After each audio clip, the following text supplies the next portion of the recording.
Quero que você abra a sua Bíblia em Romanos capítulo 5, no versículo 17. Romanos 5, 17. Que diz assim, Romanos 5, 17. Se pela transgressão de um só a morte reinou por meio dele, muito mais aqueles que recebem de Deus a imensa provisão da graça e a dádiva da justiça reinarão em vida por meio de um único homem, Jesus Cristo. A falta de entendimento que nós temos sobre o reino de Deus atrapalha muitas vezes a qualidade de vida cristã que nós vivemos. Quando nós temos dificuldades para entender o que é o reino de Deus, qual é o nosso lugar no reino de Deus, a gente também acaba tendo dificuldades para viver uma vida cristã de qualidade. O que nós pensamos, o que passa pela nossa cabeça quando a gente fala sobre o reino de Deus? O que nós entendemos quando nós cantamos sobre o reino de Deus? O que nós entendemos quando nós oramos sobre o reino de Deus? Venha a nós o teu reino. Na quinta-feira, nós falamos sobre libertação financeira. Foi muito importante, foi muito bom. Fizemos alguns atos proféticos aqui nessa área, para romper a maldição na área financeira. E nós partimos da verdade, perdão, irmãos,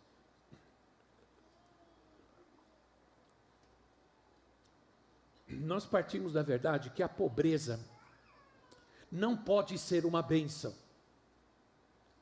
Nós sabemos que antigamente as pessoas, elas confundiam pobreza com humildade. Passavam diante de uma comunidade, uma favela e diziam, aqui mora gente humilde.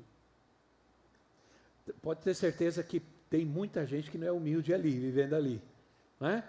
Você pode passar num grande condomínio cheio de casas ricas e você não pode dizer aqui só tem gente orgulhosa, não. Assim como também você não pode dizer aqui só tem gente humilde, porque a gente não pode confundir pobreza com humildade. A gente às vezes dizia, aquele irmão é muito humilde. Não, ele é pobre. Humilde, nós não sabemos. Humilde, precisamos conviver com ele para saber se ele é humilde. Então, quem pode dizer que está vivendo uma vida de vitória quando falta o necessário? Quem pode dizer que é mais que vencedor se não está conseguindo pagar as contas? Nós entendemos claramente que a maldição não pode ser uma bênção, porque a maldição traz consequências terríveis, traz medo, depressão, fracasso, angústia, como já foi falado aqui. Nós entendemos que a pobreza é uma maldição. Não é porque alguns abusam da prosperidade que nós devemos ser pobres. Sim ou não, irmãos? Não é porque alguns abusam da fé que nós devemos ser derrotados ou incrédulos. Não é porque alguns abusam do poder que nós vamos ser gente sem poder, sem ousadia na obra de Deus, no servir a Deus. Quando nós somos salvos por Cristo e nós nascemos de novo, nós já sabemos isso. A salvação, ela é uma condição primária e fundamental em nossa vida. Nós não podemos fazer nada para ser salvos. Tudo o que precisamos para ser salvos, Cristo já fez por nós na cruz do Calvário. Nós não precisamos fazer nada. Não podemos comprar nossa salvação. Não podemos ser bons para adquirir a salvação. Por isso Jesus disse que a gente deve buscá-lo, que deve vir. Jesus disse, venham a mim, todos vocês estão cansados, atribulados, todos vocês estão angustiados. Isso é, você vem como você está, porque a tua salvação não depende de nada. Você não pode fazer nada para ser salvo. Jesus já fez tudo. Mas, para viver no reino de Deus, para viver o reino de Deus, você tem que nascer de novo. Quem não nascer de novo, não pode entrar no reino de Deus. Quem não nascer de novo, não pode viver no reino de Deus. Isso é, muitos estão na igreja, mas podem não estar vivendo o reino de Deus. Você precisa nascer de novo para viver o reino de Deus. Você não precisa nascer de novo para fazer parte de uma igreja, mas você precisa nascer de novo para fazer parte do reino de Deus. Deus não quer que você tenha apenas uma vida de igreja. Isso é religiosidade. Uma vida de igreja. Ele quer que você viva o reino. Ele quer que você tenha a vida do reino. No reino de Deus. Viver no reino de Deus me diz que Jesus não é apenas o meu Salvador. Ele também é meu Senhor. Isso é muito importante. Há uma diferença. Muitos querem a Jesus como Salvador, mas não o querem como Senhor na sua vida. Porque isso fala de obediência, fala de governo, fala de justiça. Então, a pergunta é, estamos vivendo como filho do rei? Estamos vivendo como filho do rei? Somos filhos de um rei ou não? Sim ou não? Diga, sou filho de um rei. Sou filho do rei. Ok. Olha, se o diabo ouve isso, ele não fica tão preocupado. Da forma que você está dizendo, irmão, ele não fica. Porque é algo que você tem que dizer com convicção. Sou filho de um rei. Sou filho de um rei. Isso. Você olha, se você pudesse, né? Ainda bem que não pode. Olhar para a cara dele e dizer, sou filho de um rei, você não vai dizer de qualquer jeito. Você vai dizer com raiva, sim ou não? Sim. Ora, 1 de Pedro 2,9, 1 de Pedro 2,9 diz assim, vocês, porém, são geração eleita, sacerdócio real, nação santa, povo exclusivo de Deus, para anunciar as grandezas daquele que os chamou das trevas para a sua maravilhosa luz. Um reino pressupõe um rei. Não existe um reino sem um rei. Se somos filhos de um rei, a pergunta é, nós estamos vivendo como filhos de um rei? Quando Davi começou a reinar, quando o rei Davi começou o seu reinado, ele teve uma preocupação. Ele chamou seus líderes e procurou saber se tinha algum descendente de Saul ou de Jonatas, tinha algum descendente do rei Saul que ele podia ajudar, que ele poderia ajudar. Então alguém disse, olha, tem um filho de Jonatas, um neto de Saul, ele não está vivendo como um rei, ele está vivendo em um lugar miserável, está vivendo miseravelmente em um lugar miserável. O nome desse rapaz era Mefibosete. Mefibosete tinha sofrido um acidente quando anunciaram que a arca de Deus tinha sido roubada, tinha sido tomada pelos filisteus. O sacerdote Eli caiu da cadeira e morreu.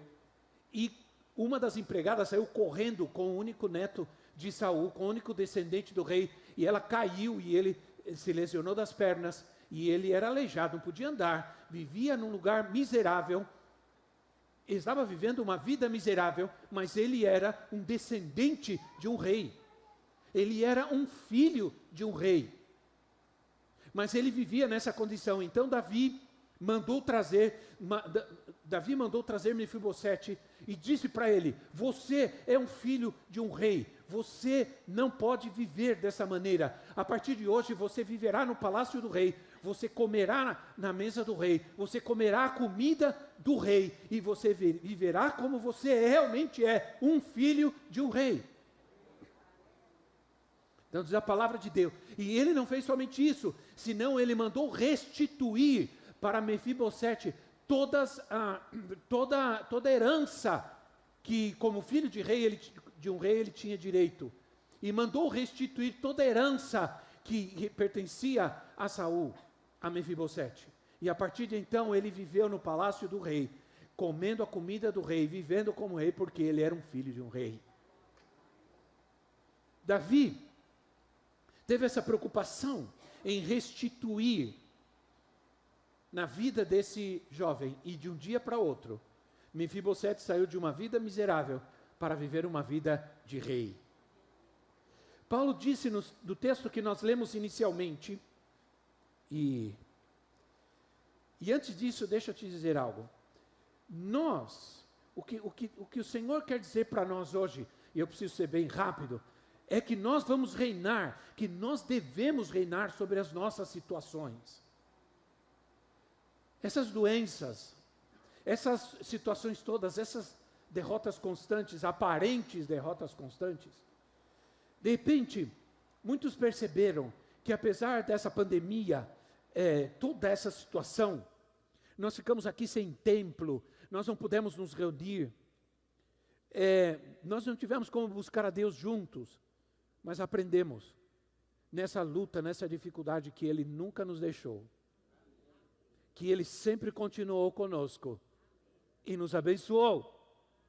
Os testemunhos que nós escutamos de muita gente, os mais poderosos testemunhos que nós escutamos de bênção e de provisão de Deus, foi nesse tempo difícil em que ficamos isolados.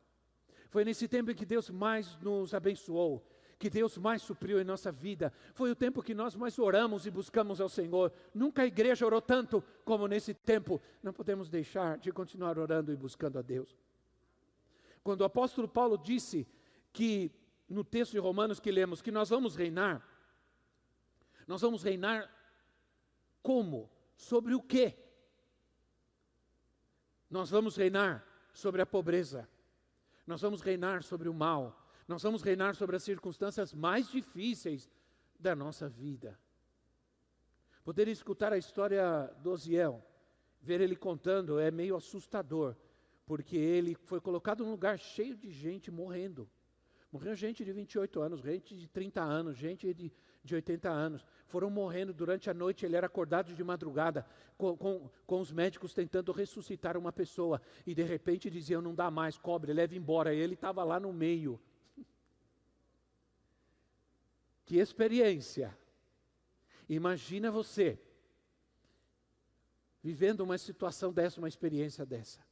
Mas ele teve que confiar que o Senhor estava com ele. Ele teve que confiar que o Senhor estava com ele. Não é verdade? Nós temos alguém que está há muito tempo com a gente, que chegou aqui, a Cristo há anos atrás, com um sério problema no coração, né, irmã Zélia? E os médicos diziam que ela não ia sobreviver, ia fazer uma segunda cirurgia e de coração aberto, porque a situação dela era grave, e os médicos sempre lhe deram pouco tempo de vida, e isso já faz quase 30 anos. 30 anos que os médicos vêm dizendo que ela não vai viver muito. Entende? Vamos reinar em vida. Vamos reinar sobre a morte, sobre as doenças, sobre as circunstâncias, sobre as pobrezas. Vamos caminhar sob a autoridade do Rei Jesus. Ele disse, eu dou para vocês toda a autoridade. Eu dou toda a autoridade para vocês pisarem serpentes e escorpiões. E sobre toda a força do inimigo sou eu quem dou autoridade. A autoridade que Ele me dá é a autoridade de um rei para reinar. O reino de Deus é um tesouro escondido. Mateus capítulo 13, versículo 44. Mateus 13, 44 diz assim, o reino dos céus é como um tesouro escondido em um campo. Certo homem, tendo-o encontrado, escondeu-o de novo, e então, cheio de alegria, foi e vendeu tudo que tinha e comprou aquele campo. O tesouro aqui não é a salvação, porque a salvação não pode ser comprada, não se compra a salvação. O tesouro aqui é o reino de Deus que nós temos que buscar e temos que nos esforçar para alcançá-lo. Temos que trabalhar para entrar no reino de Deus. Você não entra no reino de Deus de qualquer jeito. Você tem que nascer de novo. Você tem que viver uma vida de santidade. Você tem que se santificar. Você tem que deixar o mundo e o pecado. Há um preço a ser pago para entrar no reino de Deus. O tesouro é o reino. Jesus disse, quando lhe perguntaram ao Senhor Jesus, Senhor, mostra-nos o reino. Ele disse, olha, o reino não está aqui, nem ali. E ele respondeu rapidamente, o reino está dentro de vocês. O reino está em vocês, o reino está com vocês. E aí, eu quero que você leia Mateus capítulo 12, versículo 35. Quero que você leia esse texto comigo, rapidamente. Mateus 12, 35 diz assim, o homem bom, do seu bom tesouro, tira coisas boas, e o homem mau, do seu mau tesouro, tira coisas boas. Ou, perdão, coisas más. Obrigado. Vocês estão mais atentos que eu. O homem bom, do seu bom tesouro, tira coisas boas. O homem mau, do seu mau tesouro, tira coisas boas. Estamos vivendo...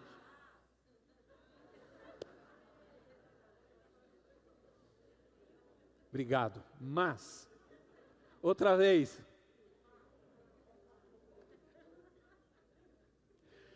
Nós estamos vivendo do tesouro, nós vamos viver do tesouro que tiramos de dentro de nós. Que tipo de tesouros estamos guardando? Bem ou mal?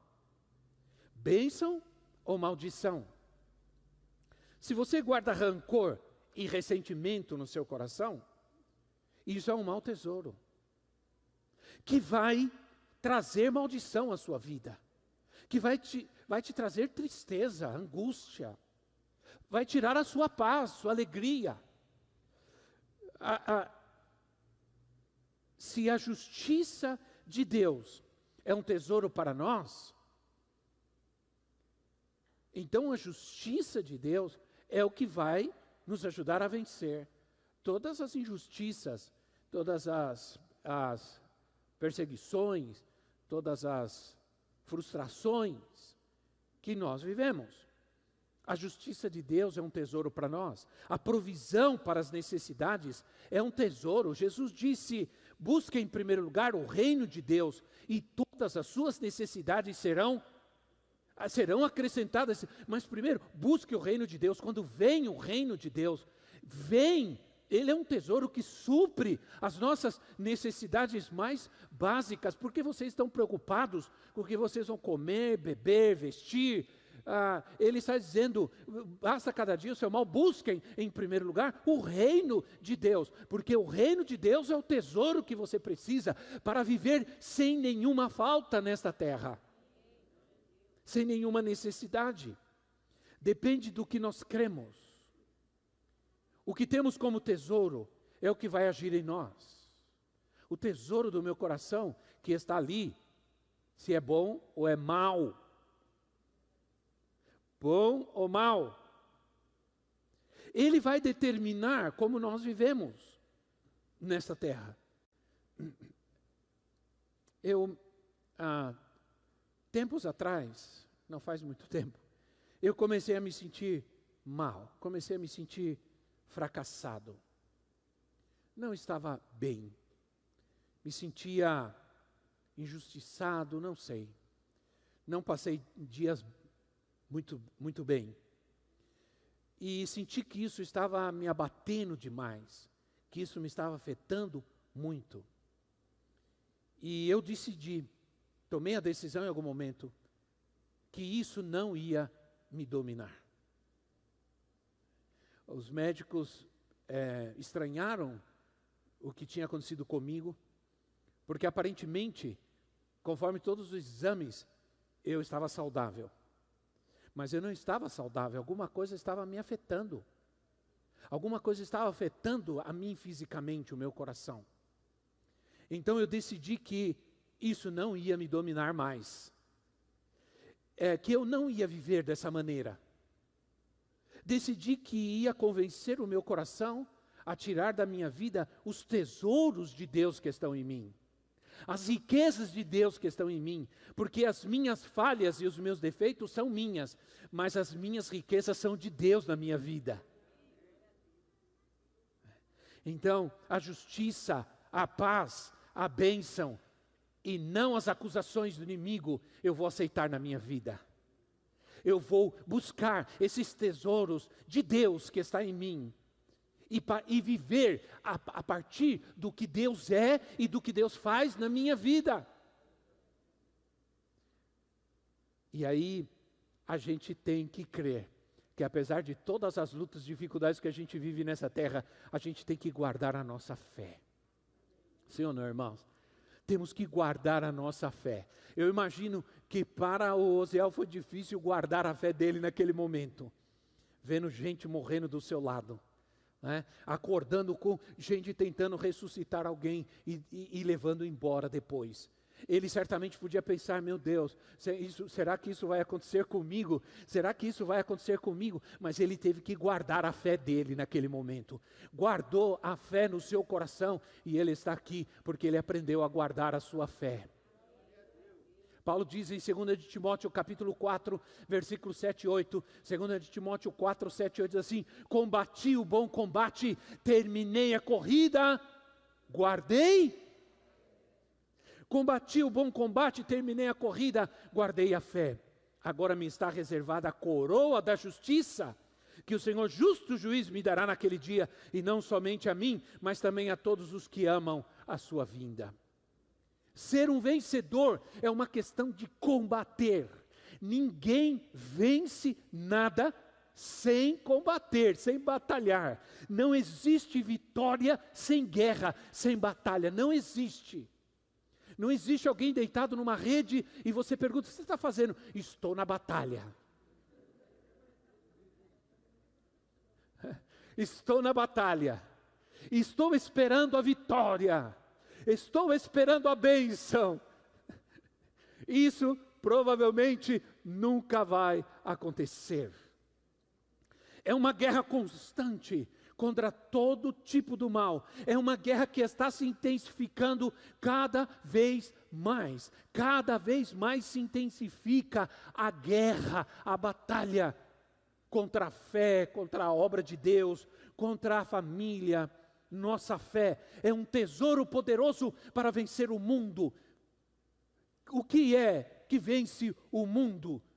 Ele nos deu vitória sobre o mundo. O que é que vence o mundo? O que vence o mundo é a nossa fé. É a nossa fé. A questão não é como você começa uma corrida, mas é como você termina. Como você termina. Nossa fé é um tesouro poderoso para vencer esse mundo.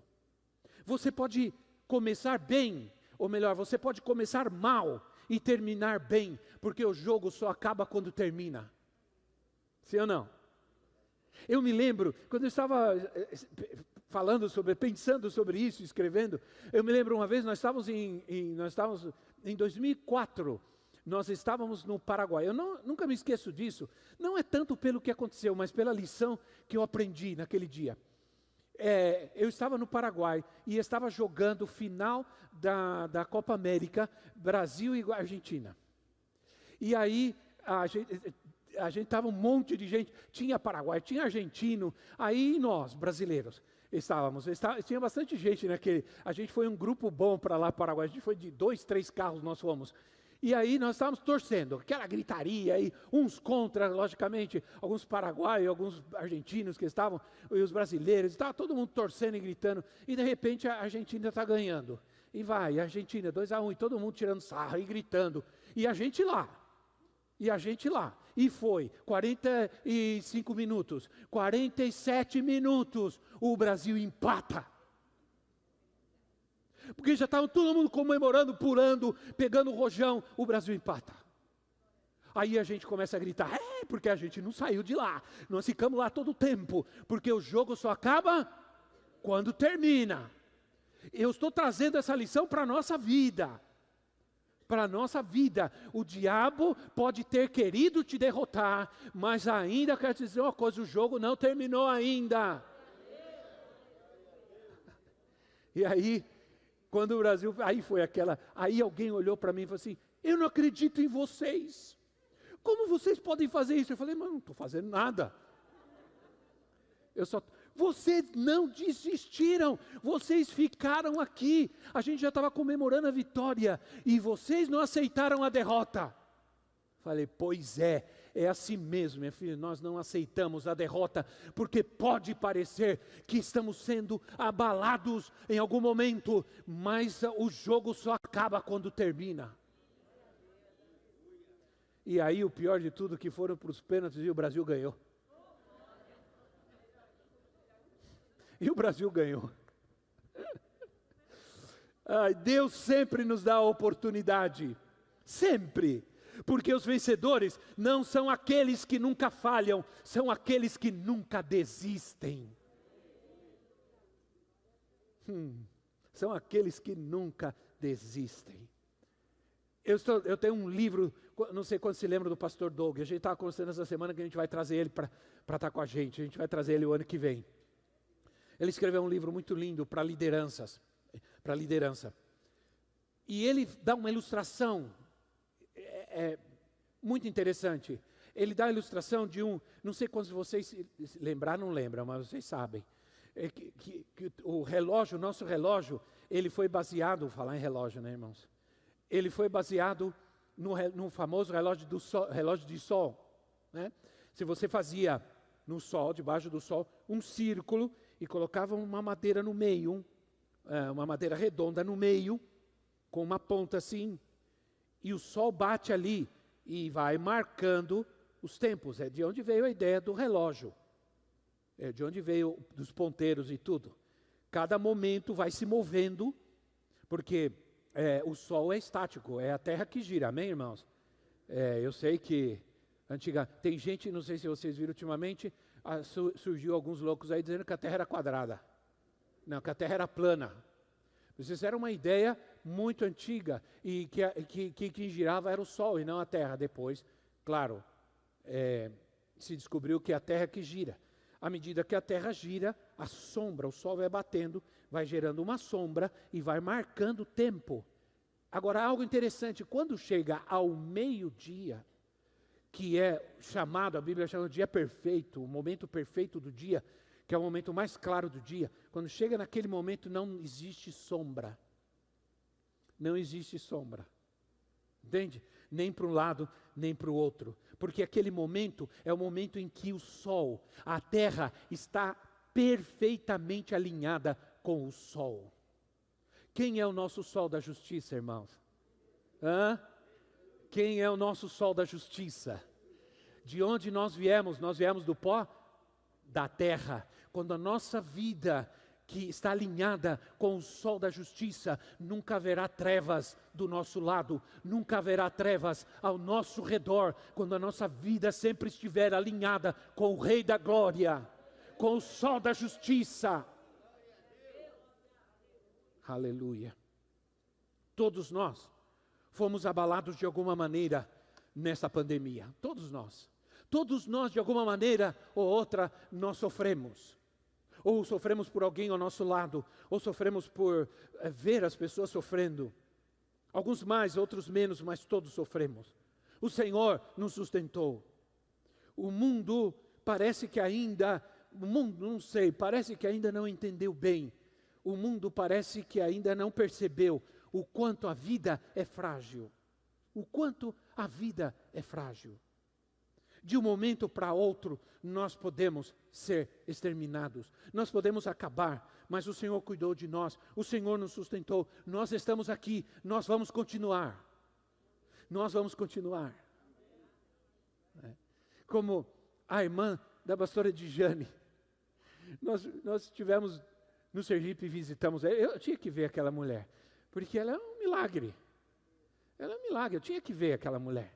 Eu tinha que olhar para ela e dizer, porque os médicos disseram para ela, Dona Edilma, a senhora desafia a medicina. A senhora desafia a medicina, porque pela medicina a senhora não era para estar nem falando, nem em pé, a senhora não era para estar aqui há muito tempo. Mulher teve câncer, perdeu um pulmão e a metade do outro, e teve Covid. E sabe de uma coisa? Saiu do hospital, curada do Covid, aplaudida por todo mundo, e está em casa. E nós fomos visitá-la, e ela estava sentada no sofá, de máscara, respirando com dificuldade, com alguns problemas. Aí de repente, não sei o que aconteceu com o cachorro, a mulher sai correndo para ver o que estava acontecendo com o cachorro. Lá sai todo mundo correndo atrás dela, desesperado. Eu olhei e falei, está mais viva do que nós, meu Deus. Incrível, né? Olha, todos nós de alguma maneira sofremos, mas nós estamos aqui e vamos continuar. Nada será igual. Nada pode ser igual. Nada será igual. Nós saímos dessa situação diferentes, como igreja, como indivíduos, como família. Eu não posso ficar aqui lamentando e chorando. Ou vou crer que as coisas abaladas vão trazer um novo tempo. Sinceramente, essa pandemia, se essa pandemia não levar as pessoas a buscar a Deus, ou a voltar para Cristo, não sei mais o que fará, irmãos. Não sei mais. Sinceramente, nada será igual, mas nós vamos correr mais rápidos, nós vamos saltar as barreiras com mais facilidade, como se tivesse um pitbull correndo atrás de nós. Você já viu a corrida de barreiras? Né? Talvez seja uma corrida de velocidade de barreiras, seja para mim uma das mais difíceis, porque a pessoa tem que correr e pular as barreiras. E às vezes, elas tropeçam, porque você tropeça. Mas o segredo não é desistir. Você pode tropeçar nas barreiras, mas o segredo é continuar correndo. Tem gente que vem correndo e vai derrubando todas as barreiras, todas as barreiras. Representa alguns de nós, né, irmão? Que para correr nessa vida tem que ficar derrubando barreiras, né? Quantos entendem isso? Que muitas vezes na nossa vida, para a gente continuar correndo, a gente precisa vencer problemas e problemas e problemas. Não é verdade? Parece que eles nunca param, mas você está aqui, você está continuando, está correndo ainda, irmão. Se você está correndo, é porque você passou todas as barreiras de um jeito ou de outro. De um jeito ou de outro. Porque o segredo é continuar correndo. E eu vi a moça correndo, e eu assisti nas Olimpíadas, eu gosto, e o cara derrubando barreiras. Eu falei, mas meu Deus, como é que ele derruba todas essas barreiras? Bom, tudo bem, vai atrapalhar um pouco, mas ele vai chegar lá, não tem problema. O segredo não é que as barreiras caiam, o segredo é que ele continue correndo. Há um tesouro no interior de cada um de nós. Você não é uma pessoa ordinária. Você não é uma pessoa qualquer. Você é um filho do rei. Se esforce, creia, seja valente, batalha boa, batalha da fé. Deus te dará a vitória.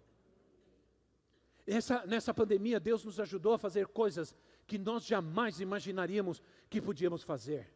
Deus nos deu força para fazer coisas incríveis.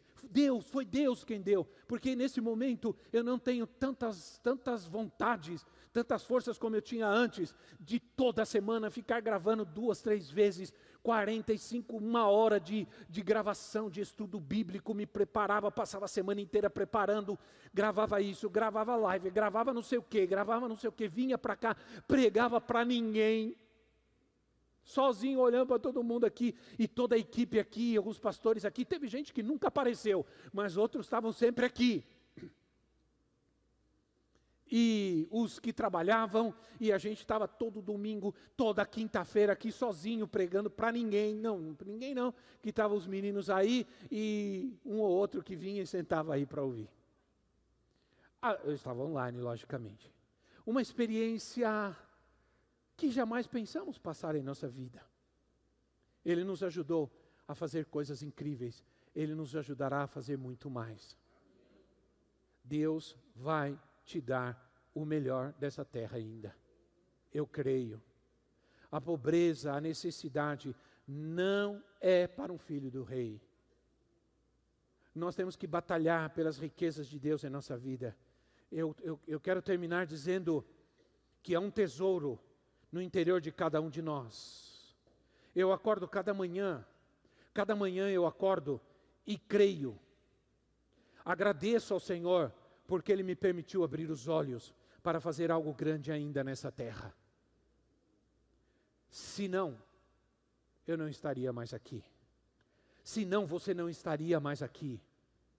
Não posso duvidar que Deus tem algo grande para a vida do Osiel ou de outros que passaram pelo que passaram. Eu não posso duvidar. Eu não posso duvidar. Alguém disse para mim, apóstolo, você não imagina, alguém ligou em casa, e alguém que está ligado a essas coisas médicas e tudo que me acompanhou e me ajudou bastante, disse, você não imagina, acho que você ainda não percebeu o tamanho do milagre que Deus fez na sua vida. Eu falei assim, eu estou imaginando. Eu creio, eu imagino. O tamanho do milagre que Deus fez na minha vida. Então eu estou aqui por algo. Eu estou aqui por algo. Você também, diga eu também. Diga eu creio. Aleluia. A gente não imaginava de onde a gente ia sair. Mefibosete estava esquecido. Estava abandonado. Vivendo uma vida de miséria. Vivendo miseravelmente num lugar miserável. E ele nem imaginou que em algum momento ia chegar alguém e diria assim, o rei mandou te chamar. Oh, glória! O rei mandou te chamar. Muda tudo, né, irmão? Mudou tudo ou não mudou tudo? Porque não fomos nós que o buscamos, foi Ele que nos mandou chamar. Ele enviou o Espírito na sua vida e disse, o rei está mandando te chamar. E agora você está aqui. Aleluia. Eu estava lendo na minha leitura diária, eu terminei de ler ontem Lucas, antes de ontem, Lucas eu terminei de ler, e eu estava lendo sobre a ceia do Senhor, Jesus realizando a ceia com seus discípulos, e ele disse algo tão interessante, ele disse assim, hoje, essa é a última vez que a gente toma vinho aqui, que a gente bebe, come e bebe juntos, nós só faremos isso quando nós estivermos sentados juntos, no banquete, no reino de meu Pai. Sentados à mesa do rei, no reino de Deus, sentados à mesa do rei, comendo com ele. Isso vai acontecer. Mas por enquanto nós estamos aqui.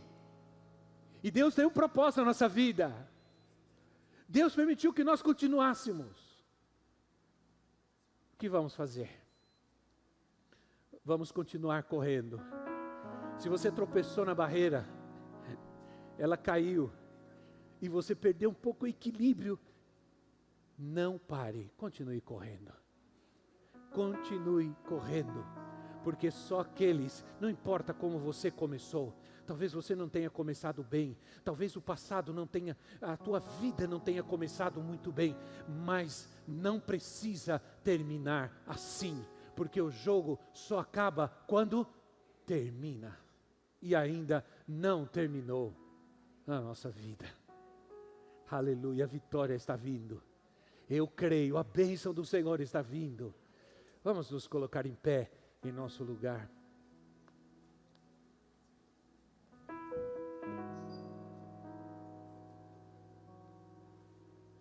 Eu quero que vocês me perdoem, porque às vezes eu fico muito ansioso quando eu vou pregar. Fico muito ansioso, porque às vezes a palavra de Deus queima no coração da gente, né? A gente fica muito ansioso para pregar, para ministrar. Porque eu sei que Deus está falando conosco, porque Deus falou comigo, né? Deus falou muito comigo. Eu digo para vocês, irmãos, eu não estava bem, e eu tive que tomar uma decisão. A gente precisa tomar uma decisão. A palavra de Deus diz que você precisa tomar a decisão do que você quer na sua vida. Você quer a bênção ou maldição? O que você quer para a sua vida? É você quem decide.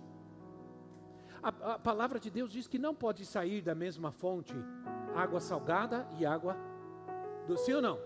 Não pode. Não pode sair de uma mesma fonte. Porque ou nós tiramos as coisas boas do tesouro do nosso coração, ou nós tiramos coisas más. Né? Mas a verdade é que, qual a decisão que nós tomamos? Nós vamos viver como gente de igreja ou como gente do reino? Vamos viver como gente de igreja ou como gente do reino de Deus? Aleluia. Aleluia. Feche seus olhos, vamos orar.